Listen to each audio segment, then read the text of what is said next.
next we have Peter Tessier, who's coming to us from the University of Michigan. He's a professor. He's done a lot of work in antibody structure analysis, but then a little more recently, looking at shuttles for the blood-brain barrier.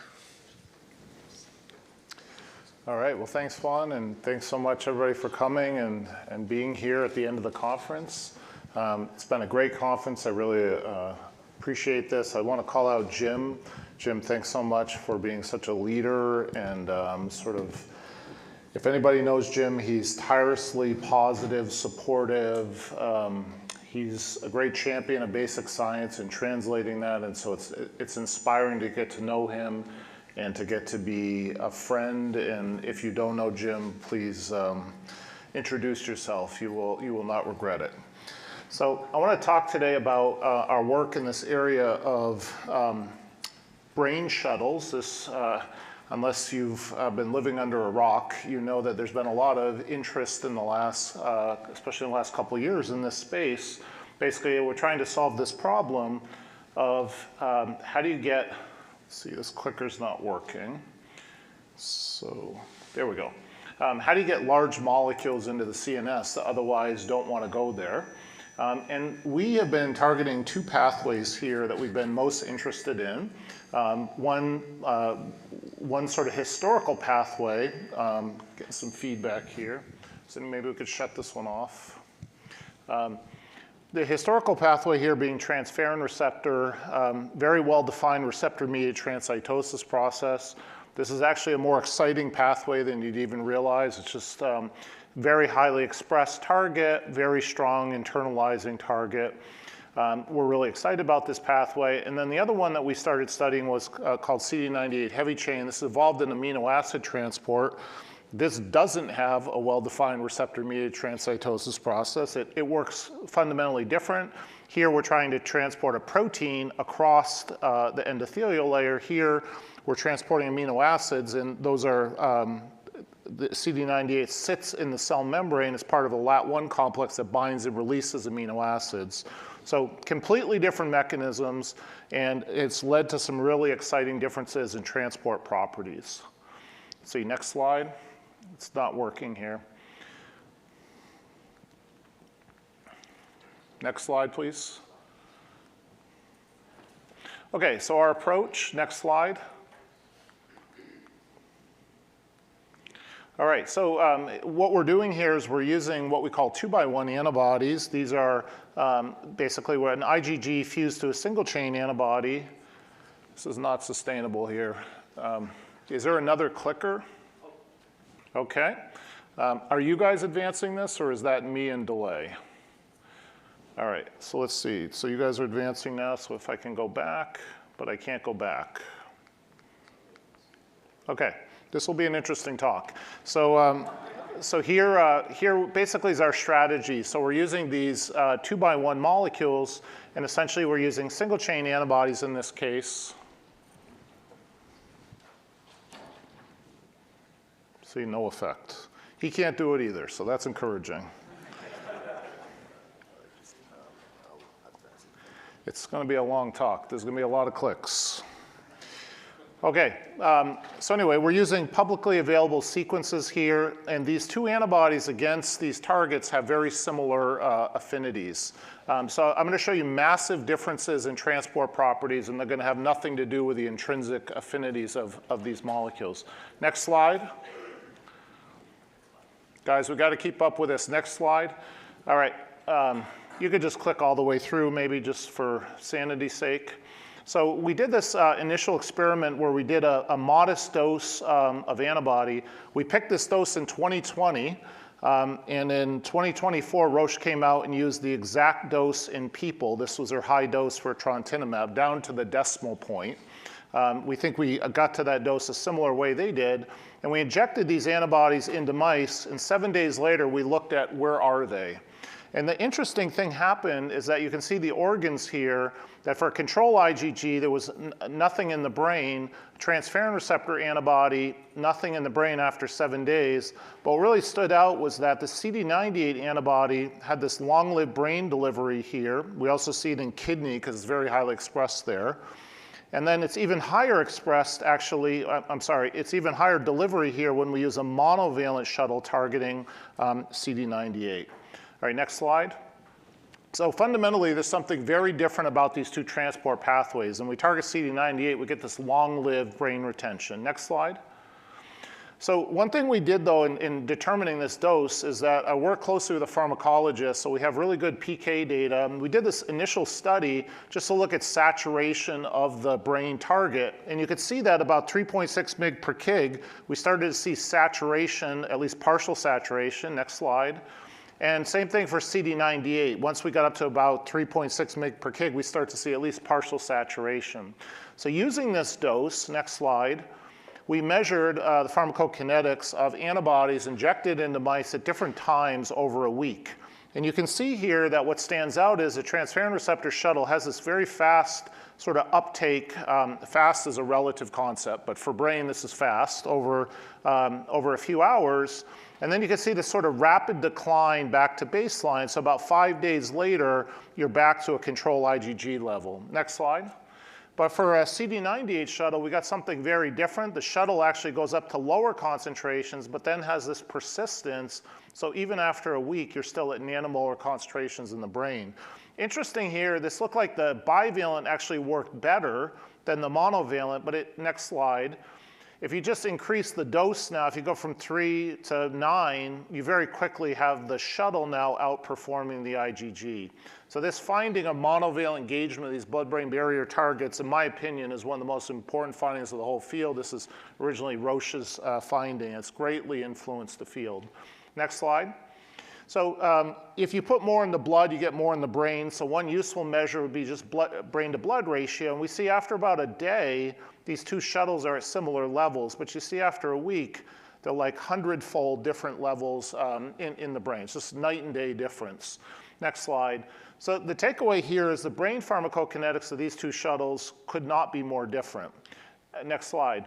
The question is why? So when we go into the brain and start to understand this, it becomes clear very quickly. So if we just look at brain sections here, this is for a transferrin receptor shuttle. And again, this is a control antibody, so it's not targeting anything.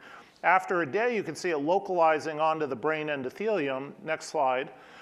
But then you see this transition. Next slide. I'm just going to blow this up and show you now that the antibody has left the endothelium and is actually internalized into cells throughout the brain parenchyma. Next slide. And then finally, after 5 days, you don't see anything in the brain anymore. So this actually explains the pharmacokinetics we saw. You see this sort of rapid brain uptake. We saw that in the pharmacokinetics. And then we saw this sort of rapid decline. And that's because the antibody is internalized into cells. It's broken down. And we were using I-125 radio tracing. That's a non-residualizing label. So essentially, we lose the label, and the antibodies catabolize, and it's lost. Next slide. But if you compare this to a CD98 shuttle, it looks completely different. It goes to the brain endothelium, and then it just sort of stays there. It doesn't actually leave the endothelium and penetrate into the brain interior. And this is actually potentially very exciting because you'd have two shuttles that would have completely opposite properties. One internalizes into cells on its own. Is that useful? Certainly, right, for delivering certain things into cells. And you'd have a second shuttle, which would actually be retained and would not go into cells in the brain parenchyma unless directed there. Next slide. So fundamentally, there's something completely different here about the internalization potential of these two shuttles. Next slide. So just to show you that the CD98 shuttles are not stuck, next slide. If we change, let's see, let's go back. No, you're going the wrong way. Go backwards. Okay, so here, if we change the variable targeting regions here from a non-targeted to now targeting neurons, astrocytes, and oligodendrocytes, after 3 to 5 days, we see very strong co-localization with a corresponding target. If you're not used to looking at this, these are wow results, like perfect co-localization with these different, because of course now we're delivering antibodies, so it can be ultra specific for where these shuttles go in the brain interior. Next slide. So what we see here is that we can do really specific targeting because we're not competing with other things in the brain parenchyma. So transferrin receptor shuttles get sort of dragged everywhere transferrin wants to go, but we don't have that competition. Next slide. So takeaways here is that transferrin receptor shuttles are really exciting. And if you want to do things like get fast brain uptake, if you want the highest brain uptake possible, or if you want widespread cellular internalization, these are really compelling. We use transferrin receptor shuttles every day in the lab. Next slide. CD98 shuttles are potentially advantageous for other purposes. If you want long-lived brain retention, target-specific cell types, maybe extracellular antigens. You want to agonize receptors, you want to create drug depots, or even use a Fc effector function. CD98 shuttles have some advantages. Next slide. So what are we doing in our lab right now? So some of what we do is what we call shuttle engineering, where we're trying to make better shuttles, understanding how affinity and epitope influence their delivery, looking at alternative formats, and working on this problem of species cross-reactivity that I'll come back to. Next slide. And then we're working on a number of drug delivery applications where the antibody we deliver is the drug, either agonist or antagonist. We deliver small proteins to modulate the immune environment, or we deliver nucleic acids for modulating gene expression. Next slide. So I want to talk about this problem of species cross-reactivity for a minute. Next slide. This actually has been a problem that has kind of delayed progress in the field over the years. It's not just true of CD98, it's CD98 and transferrin receptor. The rule of thumb is if your antibody recognizes the human protein, it won't recognize the rodent protein, and vice versa. So historically, this has made it difficult to do preclinical studies in animals because you can't use the same molecule as you'd use eventually in higher order species. So this problem, the other thing is just to make the point that actually we'd really like not just for it to be cross-reactive, but we'd actually like to have very similar affinity, just to simplify PK. You know, if we measure PK in cyno, we'd like to have a simple way to predict what the PK will be in human, and the greater the affinity difference, the harder it gets. All right, next slide. So CD98 is not a good target for this because it's just not very well conserved. So about 50% of the solvent-exposed residues are conserved. Next slide. So this creates just a very difficult sort of path forward in how to do this. You know, it's not obvious how you're going to go about making a cross-reactive molecule. Next slide. And so we actually were told by large companies that they tried to do this and it didn't work. And when we heard that, that doesn't sound good when you're in an academic lab and you have much less resources. So next slide. We knew we had to think differently. And so we took this sort of active learning approach to this. Next slide. And what we did is we started with an antibody that reacted with human and cyno CD98, but it didn't bind mouse. And we want to evolve this molecule now to also bind the mouse protein. And so because we knew the chances of success were low, we had to get rid of any possible sort of things that would take away from our chance. And one is we had to be sure we knew exactly what residues mediated binding to these proteins in the first place. So we did a mutational scan of heavy chain CDR3 and eliminated any positions from our sort of future mutagenesis that compromise binding. Next slide. And then what we did is we designed heavy chain CDR3 where we fixed certain positions and allowed diversity in other positions. The problem is this still is a huge number of possibilities. Next slide. And we displayed these on the surface of yeast and selected for human and mouse binding to CD98. The problem is we can only see about 1 in every 100,000 variants, which we like to joke in the lab is the equivalent of about 0%. Could I have that back for the pointer? This is a really weak pointer here. I had this pointer the other day. Thank you.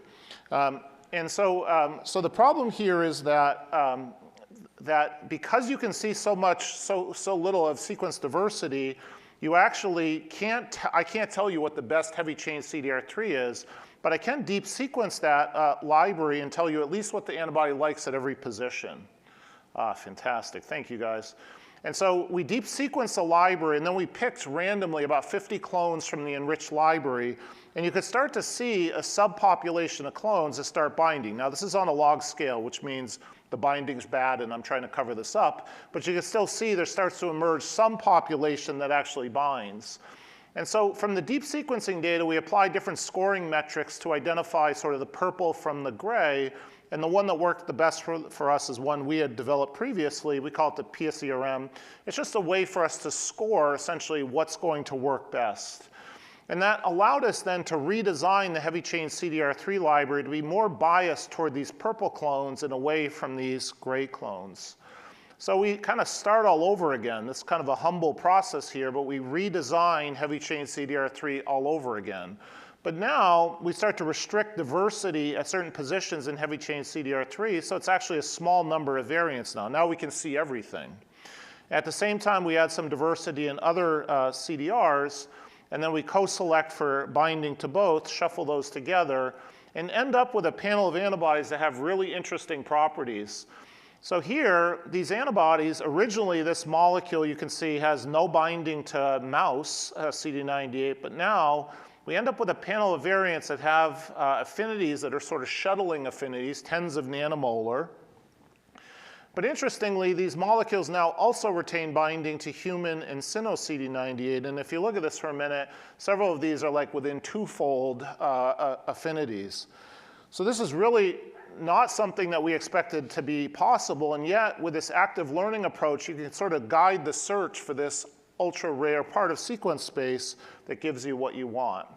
Now, I want to emphasize how crazy this is. So if you look at the number of mutations that occurred in all of the CDRs, you can see within heavy chain CDR3, we're mutating up to like 50% of the CDR3. And if you're with me, this is very unusual. This is not the way it works. Very high profile papers that try to introduce cross-reactivity do not go and mutate the heck out of heavy chain CDR3. You largely leave that alone and try to add some peripheral mutations.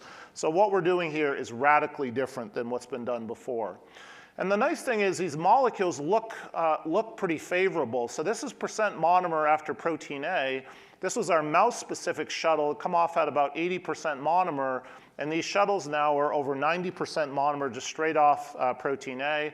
They have nice folding stabilities. They all look kind of like the wild type. And when you look at kind of humanness and immunogenicity, which is a very difficult thing to predict, if you look at humanness and predicted T-cell epitopes, our antibodies look favorable compared to other CD98 antibodies and even therapeutic antibodies. These are highly human, at least by every metric we can score. And we actually know where these antibodies bind, so we had a crystal structure of the parental antibody binding to human CD98 and involved these two loops.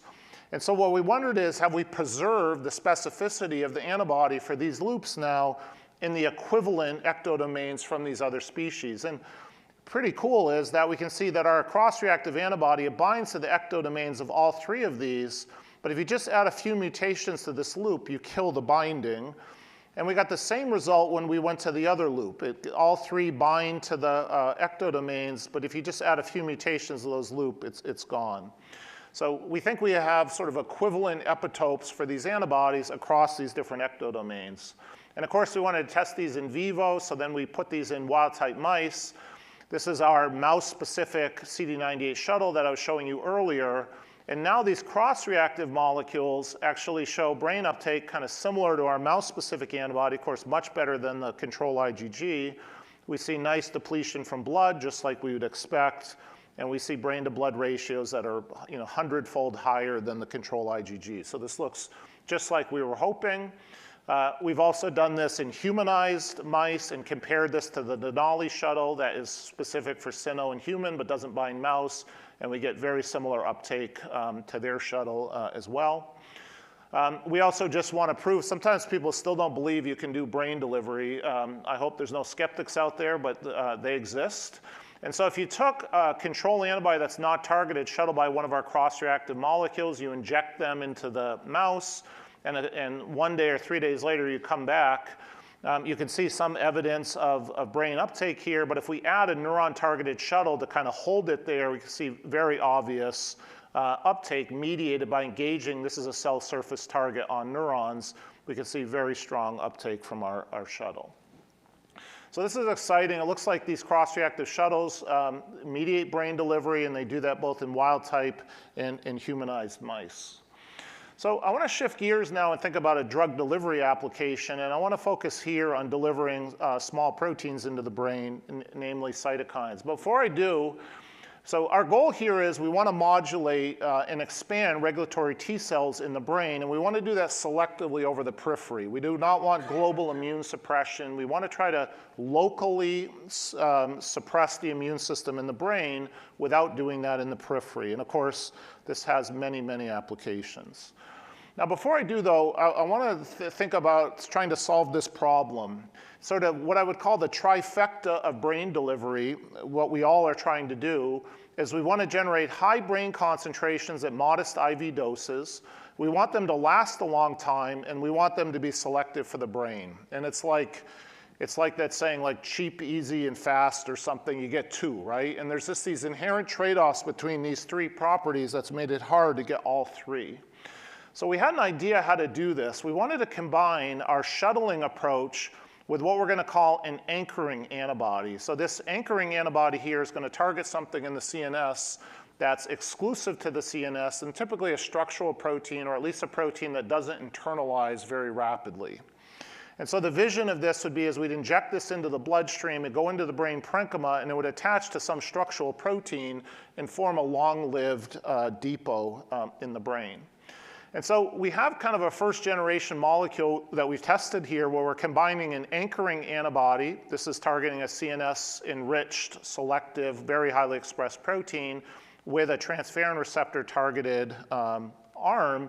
And surprisingly, like at a modest dose of 3 mg per kg, we can get above 20 nanomole, or something we've never seen before. And then the other interesting thing is we can keep it in the brain at kind of seemingly surprisingly high concentrations for almost 3 months. So if you think about the exposure here, it's kind of mind-boggling. And just to make the point of how dramatic this is, if you did the same experiment but just used an antibody that did not have arms that target, these are just controls that don't have a target in the mouse, you see how fast things clear. So it's night and day difference.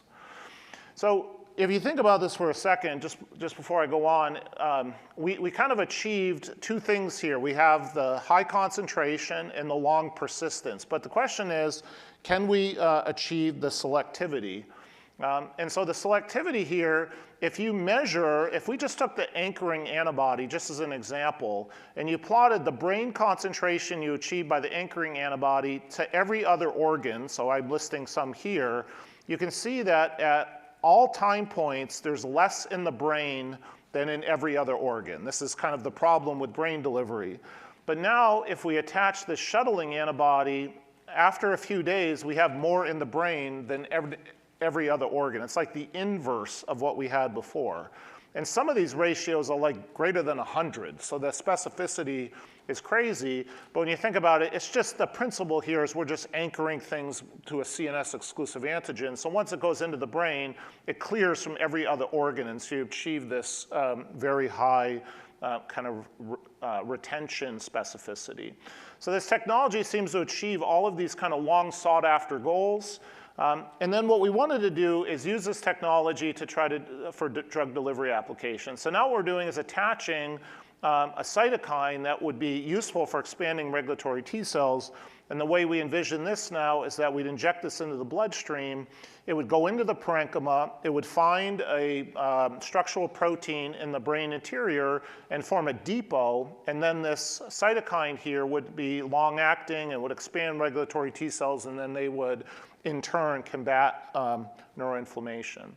So that's what we're doing. So I'm just going to call this an immunocytokine brain shuttle. It's just going to look like this. And then the immunocytokine, of course, will not have the shuttling component. And so this works, and it just works better than we would have expected. Let's put it that way. So sort of we tested 2 doses here. We're just calling this high dose and low dose. And we can see in a dose-dependent manner, we can very nicely expand regulatory T cells. And we see that actually this is much more efficient than if we try this without the shuttling arm. And encouragingly, we don't see peripheral effects. This is probably the most important thing. The goal is, can we do this without having problems here?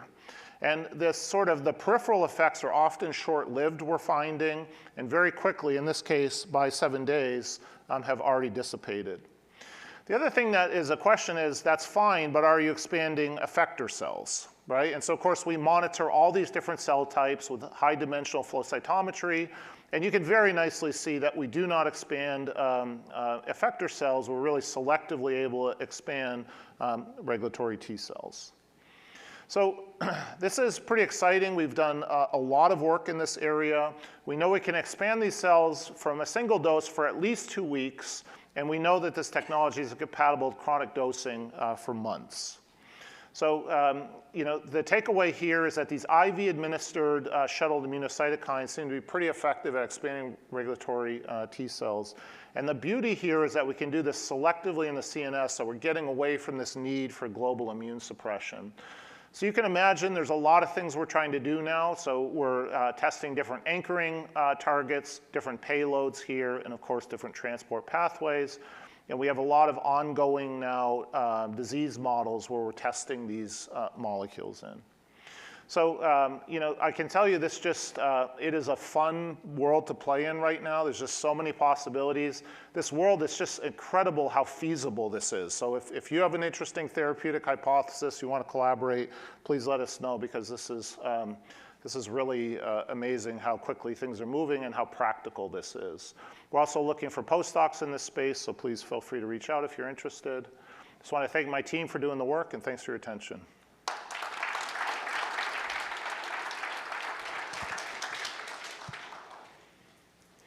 Questions? Yeah, I have a question. Thank you so much for sharing the data. It's beautiful. My first question is, maybe you mentioned this and I missed. For the TFR shuttle, do you target the human sequence or it's wild type? Sorry, do we target? The human transferring or it's the wild type? Yes, good question, yes. So the data I showed here is, that was a mouse-specific shuttle.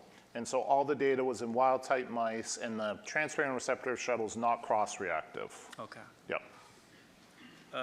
Also, you have very beautiful staining data showing the difference between TFR targeting and CD98 targeting.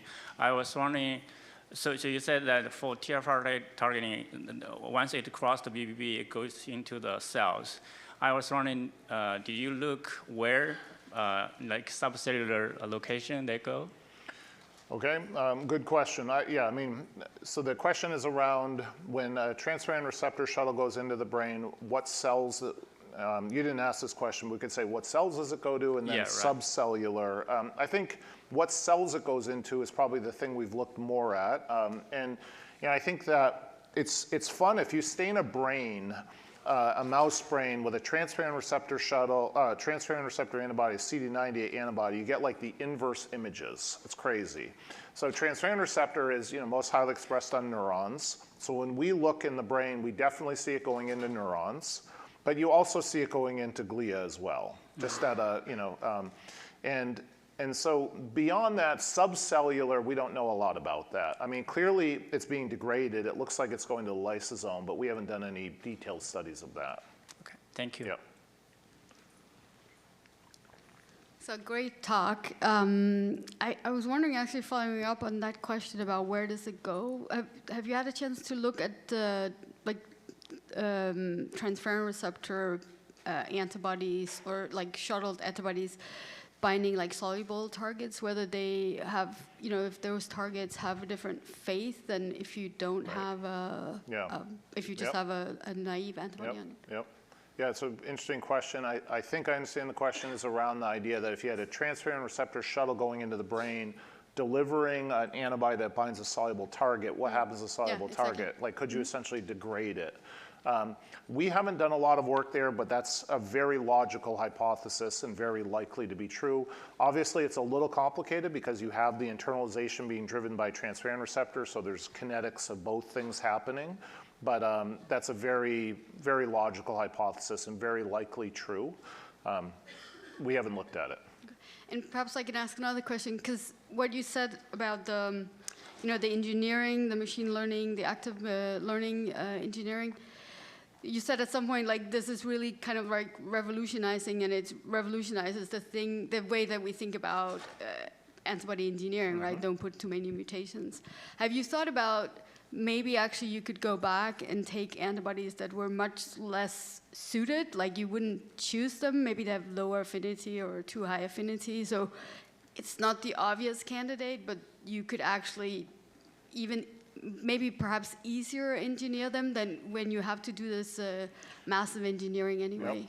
I think that's a very wise observation. I mean, in general, it's a lot easier to fix things. Essentially, anything that involves a directed evolution like paradigm, anything where you have some initial binding activity is much easier to deal with when then you're starting with no binding activity. So like you say, a lot is possible when you start with something that has some binding activity. I agree with you.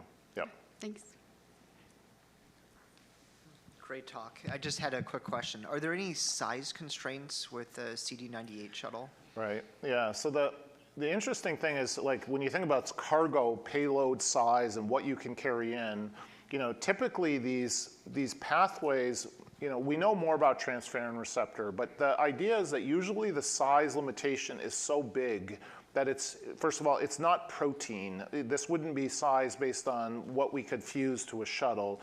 It more becomes issues like, do you want to deliver lipid nanoparticles or something like that? That often starts to become a problem just based on size. But so we know in part, people have speculated for transferrin receptor, sort of up to about 80 nanometers, there's really size has a weak effect on transport. So it's pretty permissive for anything that's a protein. It's just once you get into particles and things, that's where it gets more complicated. Yeah. Does CD98 behave in the same way? I know. So it's a good question. I think that's an active area of interest. You can imagine how many people have asked us about getting lipid nanoparticles into the brain. I'd be a rich person if I got a nickel every time I got that question. You know, and we're exploring that, you know, and so some of that is overlapping with this, where yes, okay, could you deliver lipid nanoparticles? Could you deliver at least to the brain endothelium? That's the first question. Whether you could deliver them into the brain interior and eventually into brain cells gets a little bit science fiction to me, because you start having particles going into cells, out of cells, into cells. It's pretty complicated. But we've started to look at this to the endothelium, and we're learning about that, and I'd be happy to discuss it offline. Well, one last question. So your anchoring target, how do you think about potential tox there? Because now you have an antibody binding Right. some Yes. antigen in Yeah. the brain. Yeah, that's a good question. So the question is around, you know, when you anchoring on something, what are possible bad things that could happen? Okay, that's a good question. I mean, the first thing is obviously we use effectorless antibodies because we do not want any immune action against our molecule. That's the first thing we try to do. And then obviously everything you bind to would have a different potential tox profile, right? Some things would be safer and some things would be riskier, so that all has to go into the selection of the target. And some of these targets are very well understood. People have studied them for a long time, so we know a lot about that, and we can give very precise answers. In other cases, we don't know. So that's a good question. Great, thanks. Okay, all right.